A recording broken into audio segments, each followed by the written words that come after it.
Greetings YouTube. Today we're looking at a push dagger. This comes in a sheath for your belt loop and it takes a little bit of effort, but you can get it to lock, can get it to snap. And it's going to come open relatively easy. I'm right-handed, so I'll make this snap and it's open. Here you go. It's got a little bit of tooling on the sheath, which is a nice touch. And then you see the knife itself. So we're going to take it out.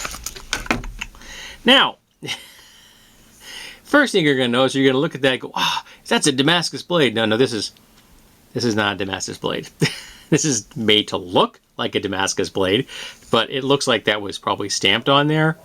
I'm not sure how they did that, but yeah, this is not a true Damascus blade. I bought it because I like the overall look. It is really quite comfortable. In my right hand, I find it more comfortable to hold it like this because of my ring. On my left hand, I can carry it like that, or do center without a problem, because the ring on my left hand is not as wide as the ring is on my right hand. So my right hand, because I am right-handed, that is very comfortable like that. So first thing you notice is this two-tone horn handle, brass pins, brass spacers, and some red liners right there. It's a nice, and on the back of here we have some file work, but the file work was done and then they shaped it, and the file work was not done consistently because they actually ground the file work completely off of this particular corner. So this, to my mind, probably came out of Pakistan. I would be shocked if it didn't. But the quality on this is pretty decent. The scales are nice and smooth. Nothing's moving on it, and for a push dagger, it actually has a decent edge. I've had many knives come out of the box that weren't this sharp, and this is a knife not designed for cutting. This is a knife designed for thrusting.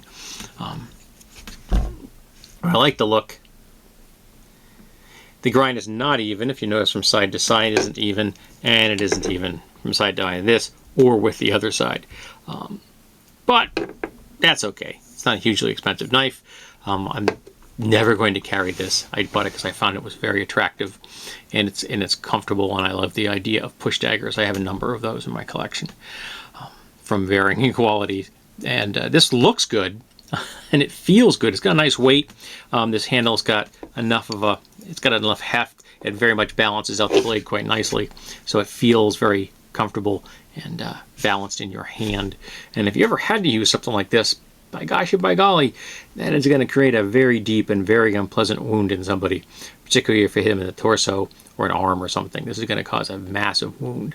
And with any luck, prevent them from hurting you anymore, or trying to hurt you anymore. But I would not personally carry this knife on a daily basis, or even under special circumstances. I just can't see myself doing that. But it is pretty, and it was a nice find. I found it at a little vintage shop. Where was I? I think it was in Nashua, New Hampshire. I found this little vintage shop. What's it called? Snap. It's vintage, something like that. I think that might be the name of the place. But apparently it's a group shop, and this particular person brings knives in and sells them regularly. And she hadn't even had a chance. The owner hadn't even had a chance to put this into the case yet. It was sitting on the counter. I picked it up and I brought it home.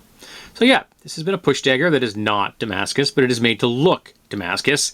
But it has a nice proportions. It has a nice weight and a nice feel. So I'm glad I have it.